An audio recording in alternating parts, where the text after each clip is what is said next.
আচ্ছা, আপনাদের মনে আছে কি ঐশীর কথা? 2013 সালের 16 আগস্ট নিজ বাসায় তার বাবা মাকে খুন করে। আর কিছুদিন আগে 2024 সালের 3রা মার্চ বাবা রিশিদ বাগমার তার 25 বছরের ছেলে কাউসার বাগমারকে হত্যা করে। কিন্তু এসবের পেছনে কারণ কি ছিল? হ্যাঁ, ঠিক অনুমান করেছেন, এসবের পেছনে কারণ ছিল মাদকদ্রব্যের। বর্তমানে মাদকাসক্তি বিশ্বের প্রায় সব দেশের জন্য একটি চিন্তার কারণ হয়ে দাঁড়িয়েছে।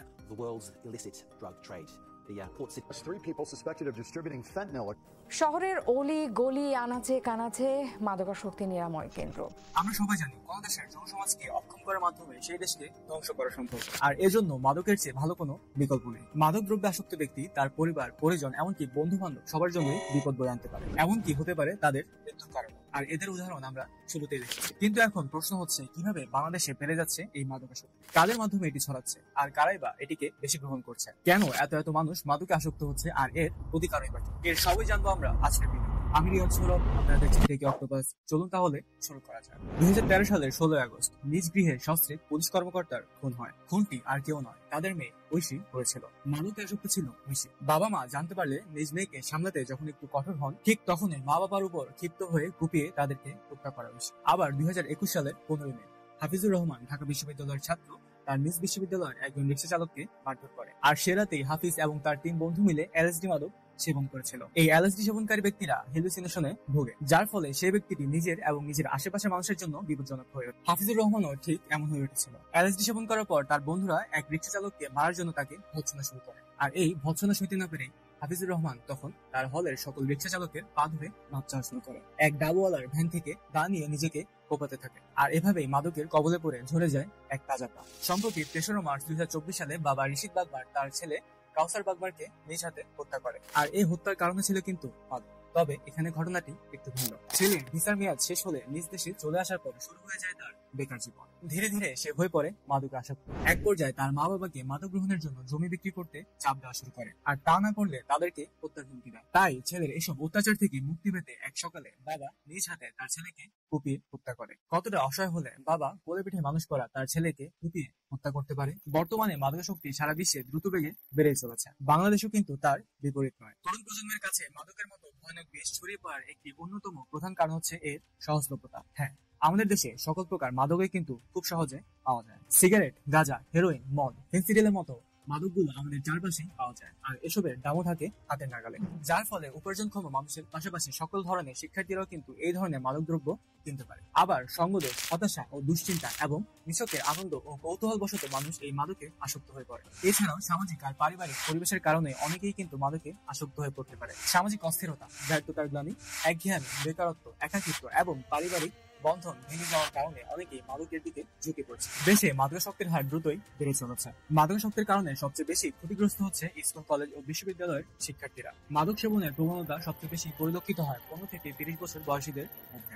এই বয়সে অনেকেই হতাশায় ভোগে, আবার কেউ কেউ খারাপ সঙ্গ পেয়ে জড়িয়ে পড়ে এই ভয়াবহ নেশায়। সহজেই মাদক পাচারের ফলে এই মাদকদ্রব্যগুলো পৌঁছে যাচ্ছে যুব সমাজের কাছে। মাদক ব্যবসায়ীরা অল্প টাকায় অনেক বেশি মুনাফা অর্জন করায় কোন ধরনের শাস্তির তোয়াক্কা না করে চালিয়ে যাচ্ছে তাদের মাদক ব্যবসা। তারা খুবই অভিনব কৌশলে কিন্তু এই মাদকগুলো পাচার করছে। অনেকে দোকানদার সেজে সবজি, মাছ, পণ্য, যেকোনো পণ্যের ভিতরে, এমনকি নিজের পেটের ভিতরে করেও কিন্তু ইয়াবা পাচারের ঝুঁকি নেন এই ব্যবসায়ীরা। আর এসব মাদকদ্রব্য বাংলাদেশে প্রবেশের অন্যতম রুট হলো মিয়ানমার ও কক্সবাজারের সাথে ঘেঁষা টেকনাফ। এই টেকনাফ রুট দিয়ে এলএসডি এবং আইসের মতো মাদকদ্রব্যগুলো খুব সহজেই বাংলাদেশে প্রবেশ করছে।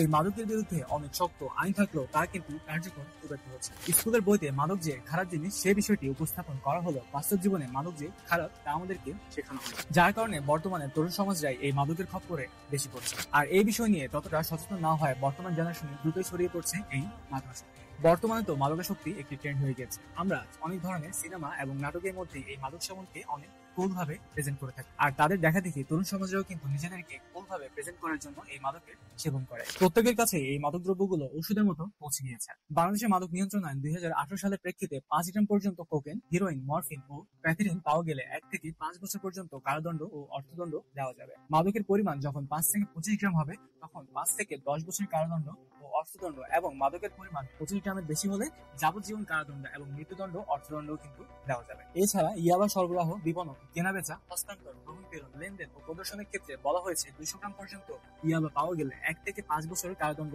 দেওয়া যাবে। 200 থেকে 400 গ্রামের মধ্যে হলে 5 থেকে 10 বছরের কারাদণ্ড দেওয়া যাবে। পরিমাণ 400 গ্রাম বা তার বেশি হলে যাবজ্জীবন এমনকি মৃত্যুদণ্ডও কিন্তু দেওয়া যাবে। অনুমতি ছাড়া কোনো ব্যক্তি অ্যালকোহল পান করতে পারবে না। তবে মুচি, মেথর, ডোম, চা শ্রমিক ও ক্ষুদ্র নৃগোষ্ঠী, নারী ও কচুই এবং পার্বত্য জেলার বা অন্যান্য অঞ্চলে ক্ষুদ্র নৃগোষ্ঠী ঐতিহ্যগতভাবে তৈরি করা মদ পান করার ক্ষেত্রে এই বিধান প্রযোজ্য হবে না। এত কঠিন শাস্তির আইন থাকলেও কিন্তু মাদক পাচারকারীদেরকে কোনোভাবেই দমানো যাচ্ছে না।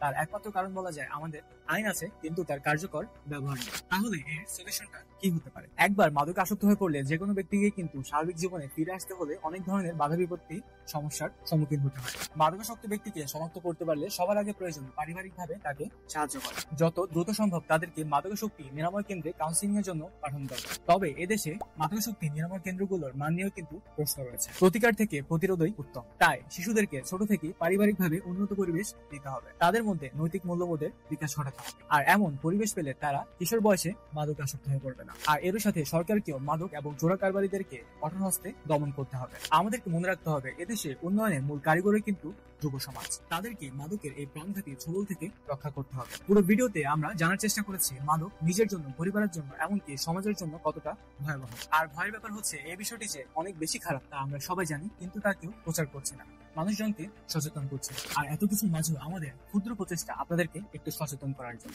আর আমাদের এই চেষ্টাটি তখনই সফল হবে যখন আপনি এই ভিডিওটি শেয়ার করে নিজে সচেতন হবেন এবং আরেকজনকে সচেতন করবেন। যুগে যুগে মাদকের ফলে ঘটে চলেছে অনেক লোভহর্ষণ ঘটনা। কখনো মাদকে আসক্ত মেয়ের হাতে খুন হচ্ছে বাবা, আবার কখনো বাবা খুন করছে তার মাদকাসক্ত ছেলেকে। কবে থামবে এই মৃত্যু উৎসব? রশিদ আকবরের মতো পিতার আত্মত্যাগের বিপরীতে আমরা কি গড়ে তুলতে পারবো এক আদর্শ সমাজ, যে সমাজ হবে সম্পূর্ণ মাদক মুক্ত? প্রশ্ন রেখে যাচ্ছি সমাজের কাছে। ধন্যবাদ সবাইকে।